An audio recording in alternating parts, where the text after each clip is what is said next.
Hello friends, आप सभी का स्वागत है हमारे यूट्यूब चैनल वीजार्ड क्लासेस पर।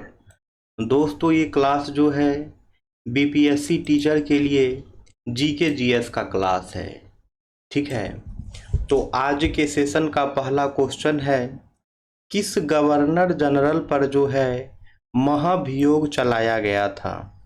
यानी कि वो कौन सा गवर्नर जनरल था जिसके ऊपर जो है महाभियोग चलाया गया था। ऑप्शन ए है वारेन हेस्टिंग, ऑप्शन बी है लॉर्ड क्लाइव, ऑप्शन सी है लॉर्ड कार्नवालिस, ऑप्शन डी है लॉर्ड वेलेजली। तो इसका करेक्ट आंसर जो है वो हो जाएगा दोस्तों वारेन हेस्टिंग्स। इसका करेक्ट आंसर जो है वो हो जाएगा वारेन हेस्टिंग्स। यानी कि वारेन हेस्टिंग्स जो है वह एक ऐसा गवर्नर जनरल था जिसके ऊपर जो है महाभियोग चलाया गया था। यानी कि वारेन हेस्टिंग जो है वो ऐसा गवर्नर जनरल था जिसके ऊपर महाभियोग चलाया गया था। अब है, ब्रिटिश भारत की राजधानी का कलकत्ता से दिल्ली हस्तांतरण की अवधि के दौरान प्रभावित हुआ था। क्या प्रभावित हुआ था वो पूछ रहा है। ठीक है, किसके अवधि में जो है दोस्तों ब्रिटिश भारत की राजधानी का कलकत्ता से दिल्ली हस्तांतरण हुआ था। ऑप्शन ए है लॉर्ड मिंटो, ऑप्शन बी है लॉर्ड हार्डिंग, ऑप्शन सी है लॉर्ड चैम्सफोर्ड, ऑप्शन डी है लॉर्ड रीडिंग। तो इसका करेक्ट आंसर जो है वो हो जाएगा दोस्तों लॉर्ड हार्डिंग। इसका करेक्ट आंसर जो है वो हो जाएगा लॉर्ड हार्डिंग। यानी कि ब्रिटिश भारत की राजधानी का कलकत्ता से दिल्ली हस्तांतरण जो है लॉर्ड हार्डिंग के शासनकाल में हुआ था। ठीक है, यानी कि ब्रिटिश भारत की राजधानी का कलकत्ता से दिल्ली हस्तांतरण जो है लॉर्ड हार्डिंग के शासनकाल में हुआ था। अब है, भारत में न्यायिक संगठन की स्थापना किसने की। भारत में जो है न्यायिक संगठन की स्थापना किसने की। ऑप्शन ए है लॉर्ड मेयो, ऑप्शन बी है लॉर्ड कार्नवालिस, ऑप्शन सी है लॉर्ड एटली, ऑप्शन डी है लॉर्ड कर्जन।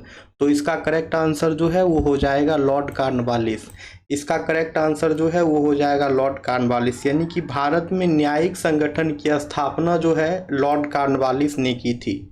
ठीक है, यानी कि भारत में न्यायिक संगठन की स्थापना जो है लॉर्ड कार्नवालिस ने किया। अब है, निम्नलिखित गवर्नर जनरलों में से किसने भारत की परसंविदा सिविल सेवा का निर्माण किया जिसे बाद में भारतीय सिविल सेवा के रूप में जाना जाता था। Who among the following governor general created the covenanted civil service of India which later came to be known as the Indian Civil Service। यानी कि निम्नलिखित गवर्नर जनरल में से जो है किसने भारत की परसंविदा सिविल सेवा का निर्माण किया जिसे बाद में भारतीय सिविल सेवा के रूप में जाना गया। ऑप्शन ए है वारेन हेस्टिंग, ऑप्शन बी है ब्लेजली, ऑप्शन सी है कार्नवालिस, ऑप्शन डी है विलियम बेंटिक। तो इसका करेक्ट आंसर जो है वो हो जाएगा दोस्तों कार्नवालिस। इसका करेक्ट आंसर जो है वो हो जाएगा कार्नवालिस। यानी कि कार्नवालिस जो है भारत की परसंविदा सिविल सेवा का निर्माण किया जिसे बाद में जो है भारतीय सिविल सेवा के रूप में जाना गया। अब है, लोक सेवा का प्रवर्तन किसके शासनकाल में जो है किया गया था। The enforcement of the public service was done in. लोक सेवा का प्रवर्तन जो है किसके शासनकाल में हुआ था। ऑप्शन ए है बेंटिक के शासनकाल में, ऑप्शन बी है कार्नवालिस के शासनकाल में, ऑप्शन सी है टेन्यूर ऑफ कर्जन के शासनकाल में, ऑप्शन डी है डलहौजी के शासनकाल में। तो इसका करेक्ट आंसर जो है वो हो जाएगा दोस्तों कार्नवालिस के शासनकाल में। यानी कि लोक सेवा का प्रवर्तन जो है कार्नवालिस के शासनकाल में हुआ था। यानी कि लोक सेवा का प्रवर्तन जो है कार्नवालिस के शासनकाल में हुआ था। अब है, लॉर्ड कार्नवालिस का मकबरा कहाँ पर स्थित है। लॉर्ड कार्नवालिस का मकबरा जो है कहाँ पर स्थित है। ऑप्शन ए है गाजीपुर, ऑप्शन बी है बलिया, ऑप्शन सी है बनारस, ऑप्शन सी है गोरखपुर। तो करेक्ट आंसर जो है वो हो जाएगा दोस्तों गाजीपुर। करेक्ट आंसर जो है वो हो जाएगा गाजीपुर। यानी कि लॉर्ड कार्नवालिस का मकबरा जो है वो गाजीपुर में स्थित है। यानी कि लॉर्ड कार्नवालिस का मकबरा जो है गाजीपुर में स्थित है। अब है, 1802 में बेसिन की संधि किसके बीच हुई थी। 1802 ईस्वी में जो है बेसिन की संधि किसके बीच हुई थी। ऑप्शन ए है अंग्रेज और बाजीराव प्रथम के बीच, ऑप्शन बी है अंग्रेज और बाजीराव द्वितीय के बीच, ऑप्शन सी है फ्रेंच और बाजीराव प्रथम के बीच, ऑप्शन डी है डच और बाजीराव द्वितीय के बीच। तो इसका करेक्ट आंसर जो है वो हो जाएगा इंग्लिश एंड बाजीराव सेकेंड। ठीक है, यानी कि अंग्रेज और बाजीराव द्वितीय के बीच में जो है 1802 में बेसिन की संधि हुई थी। यानी कि दोस्तों अंग्रेज और बाजीराव द्वितीय के बीच जो है 1802 ईस्वी में बेसिन की संधि हुई थी। अंग्रेज और बाजीराव द्वितीय के बीच जो है 1802 ईस्वी में बेसिन की संधि हुई थी। अब है लॉर्ड बेलेजली की सहायक संधि को स्वीकार करने वाला पहला मराठा सरदार कौन था? लॉर्ड बेलेजली की सहायक संधि को स्वीकार करने वाला पहला मराठा सरदार कौन था? ऑप्शन ए है पेशवा बाजीराव द्वितीय, ऑप्शन बी है रघुजी भोसले, ऑप्शन सी है दौलताराव सिंधिया, ऑप्शन डी है नन ऑफ द एबव। तो इसका करेक्ट आंसर जो है वो हो जाएगा दोस्तों पेशवा बाजीराव द्वितीय। इसका करेक्ट आंसर जो है वो हो जाएगा पेशवा बाजीराव द्वितीय। यानी कि लॉर्ड बेलेजली की सहायक संधि को स्वीकार करने वाला पहला मराठा सरदार जो थे वो पेशवा बाजीराव द्वितीय थे। लॉर्ड बेलेजली की सहायक संधि को स्वीकार करने वाला पहला मराठा सरदार कौन थे? तो पेशवा बाजीराव द्वितीय थे। ठीक है दोस्तों, अब नेक्स्ट क्वेश्चन है सहायक गठबंधन किसके शासनकाल के दौरान लागू किया गया था? सहायक गठबंधन जो है किसके शासनकाल के दौरान लागू किया गया था? ऑप्शन ए है लॉर्ड कॉर्नवालिस, ऑप्शन बी है लॉर्ड बेलेजली, ऑप्शन सी है sir John Shore, option D है लॉर्ड ऑकलैंड। तो इसका करेक्ट आंसर जो है वो हो जाएगा दोस्तों लॉर्ड बेलेजली। इसका करेक्ट आंसर जो है दोस्तों वो हो जाएगा लॉर्ड बेलेजली। यानी सहायक गठबंधन जो है लॉर्ड बेलेजली के शासनकाल के दौरान लागू किया गया था। यानी कि सहायक गठबंधन जो है लॉर्ड बेलेजली के शासनकाल के दौरान जो है लागू किया गया था। अब है सहायक संधि की व्यवस्था स्वीकार करने वाला प्रथम भारतीय मूल का शासक कौन था? सहायक संधि की व्यवस्था स्वीकार करने वाला प्रथम भारतीय मूल का शासक कौन था? ऑप्शन ए है ग्वालियर का सिंधिया, ऑप्शन बी है हैदराबाद का निजाम, ऑप्शन सी है पंजाब का दिलीप सिंह, ऑप्शन डी है गायकवाड़ ऑफ बड़ौदा। तो इसका करेक्ट आंसर जो है वो हो जाएगा दोस्तों हैदराबाद का निजाम। इसका करेक्ट आंसर जो है वो हो जाएगा हैदराबाद का निजाम। यानी कि सहायक संधि की व्यवस्था जो है स्वीकार करने वाला प्रथम भारतीय मूल के शासक जो हैं वो हैदराबाद के निजाम थे। ठीक है, यानी कि सहायक संधि की व्यवस्था स्वीकार करने वाला प्रथम भारतीय मूल के शासक जो थे वो हैदराबाद के निजाम थे।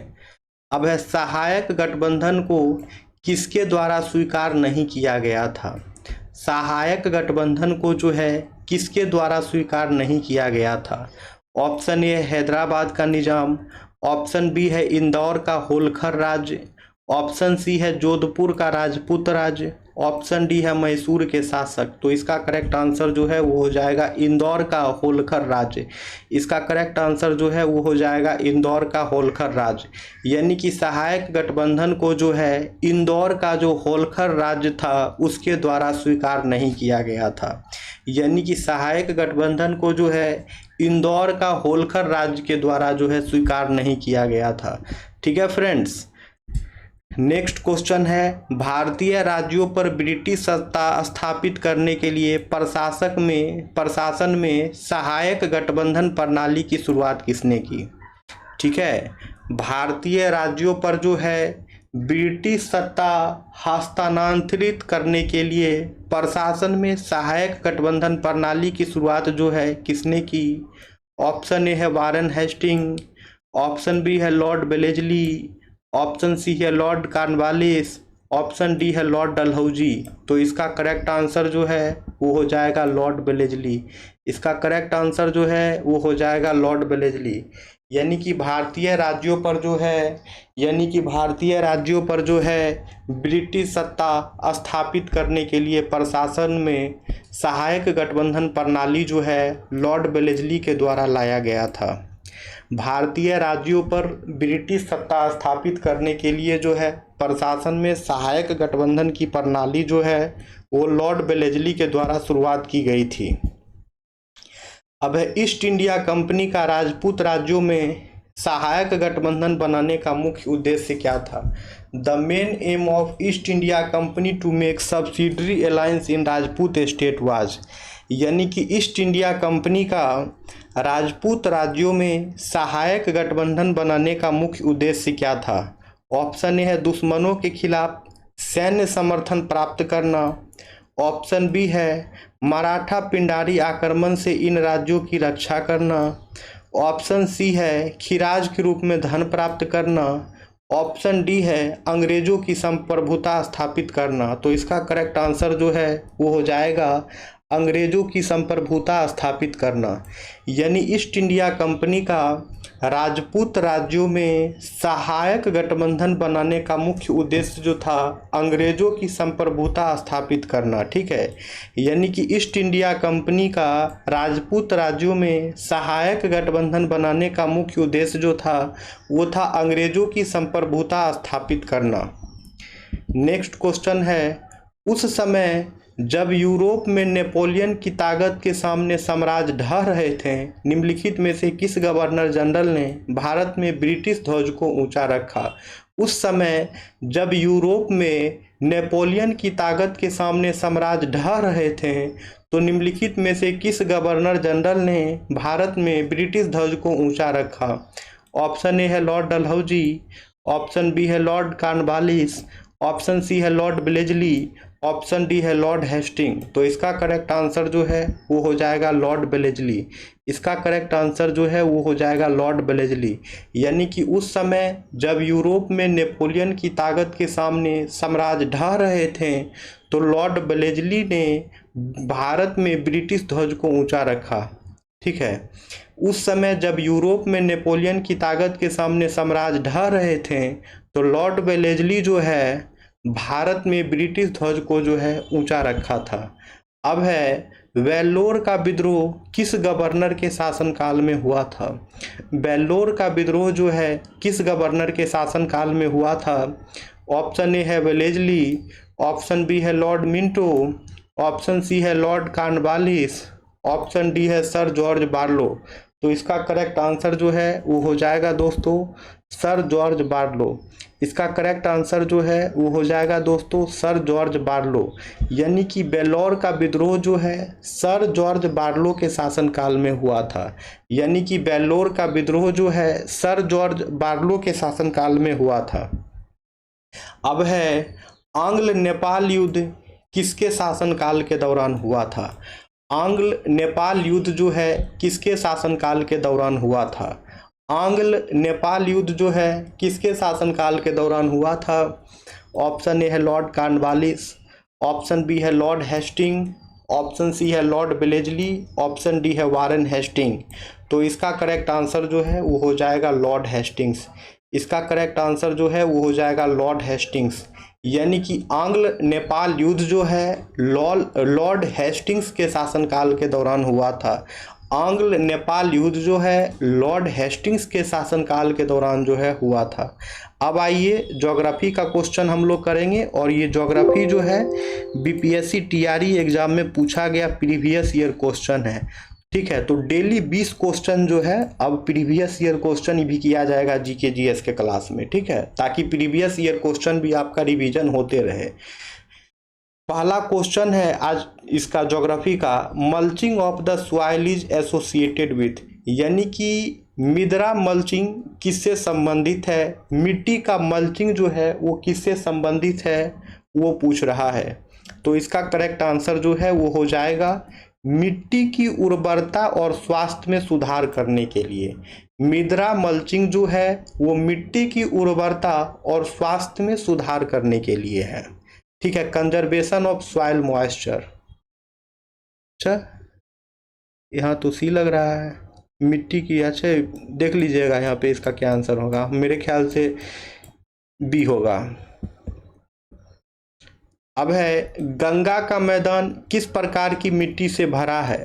The Ganga plain is filled with which type of soil, Ganga का मैदान जो है किस प्रकार की मिट्टी से भरा है? ठीक है, तो इसका आंसर जो है वो हो जाएगा दोस्तों जलोढ़ मिट्टी। इसका आंसर जो है वो हो जाएगा जलोढ़ मिट्टी, यानी गंगा का मैदान जो है जलोढ़ मिट्टी से भरा हुआ है, यानी गंगा का मैदान जो है जलोढ़ मिट्टी से भरा हुआ है। अब है निम्नलिखित में से किस राज्य में काली मिट्टी पाई जाती है? In which of the following state black soil is found? निम्नलिखित में से किस राज्य में जो है काली मिट्टी पाई जाती है? तो इसका करेक्ट आंसर जो है वो हो जाएगा गुजरात। इसका करेक्ट आंसर जो है वो हो जाएगा गुजरात, यानी कि निम्नलिखित में से जो है गुजरात राज्य में जो है काली मिट्टी पाई जाती है। अब किस राज्य में सबसे अधिक लेटेराइट मिट्टी है? Which state has the highest laterite soil? ठीक है, किस राज्य में जो है सबसे अधिक लेटेराइट मिट्टी है? तो इसका आंसर जो है वो हो जाएगा मेघालय। इसका आंसर जो है वो हो जाएगा मेघालय, यानी कि मेघालय राज्य में जो है सबसे अधिक लेटेराइट मिट्टी है। और दोस्तों इस लेटेराइट मिट्टी में जो है काजू की उत्पादक बहुत होती है। अब है जब मृदा अति क्षारीय हो तथा उसमें पौधा पैदा नहीं होते हों तब मृदा की गुणवत्ता में सुधार करने के लिए क्या मिलाना चाहिए?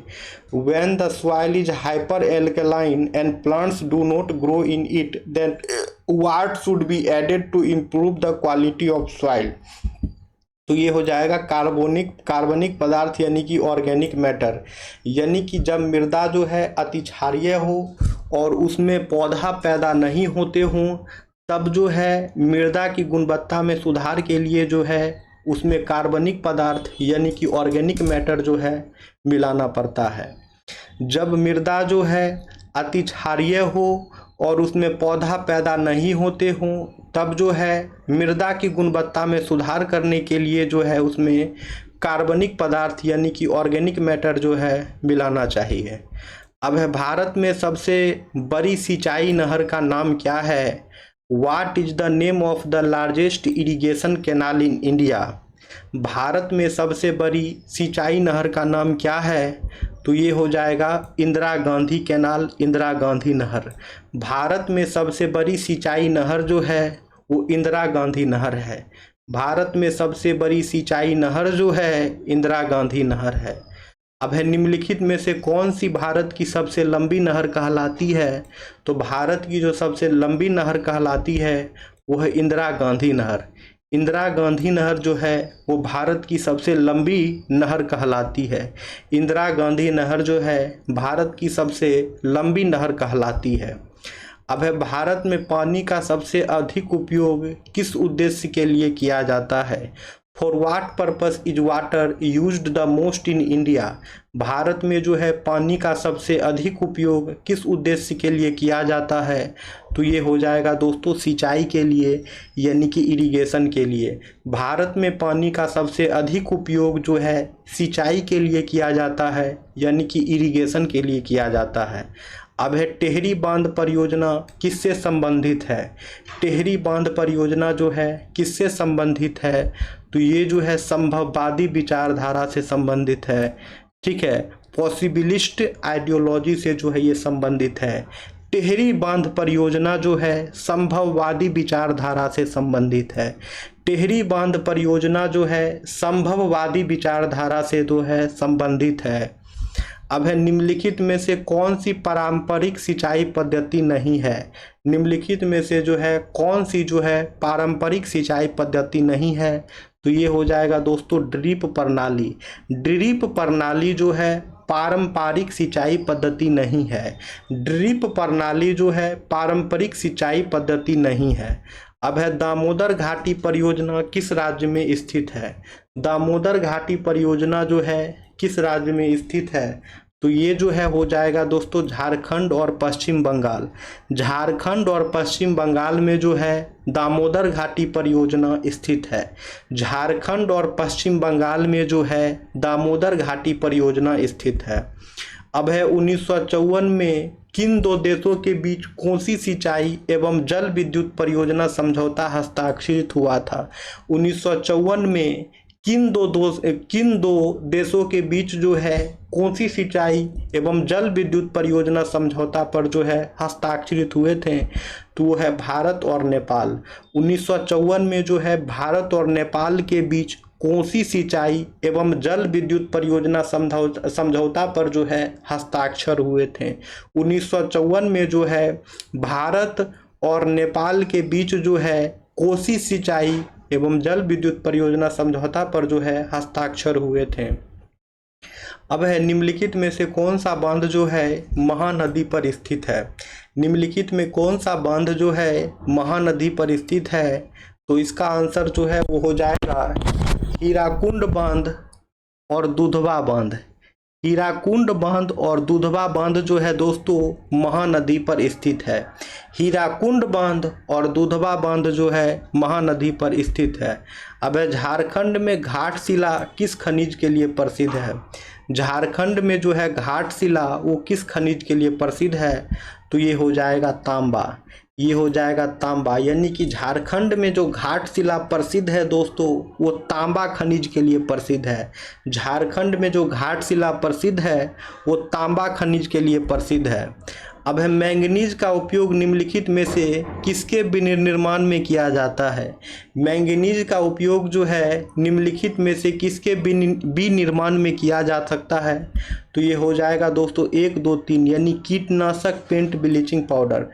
कीटनाशक, पेंट और ब्लीचिंग पाउडर के विनिर्माण में जो है दोस्तों मैंगनीज का उपयोग किया जा सकता है। अब है भारत में ज्वारीय एवं तरंग ऊर्जा उत्पादन के लिए अधिक अनुकूल परिस्थितियां कहाँ पाई जाती है। Where are the more favourable condition found for tidal and wave production in India. Bharat में ज्वारीय एवं तरंग ऊर्जा उत्पादन के लिए जो है अधिक अनुकूल परिस्थितियां कहाँ पाई जाती है, तो ये जो है खंभात की खाड़ी में पाई जाती है। भारत में ज्वारीय एवं तरंग ऊर्जा उत्पादन के लिए जो है अधिक अनुकूल परिस्थितियां जो है खंभात की खाड़ी में पाई जाती है।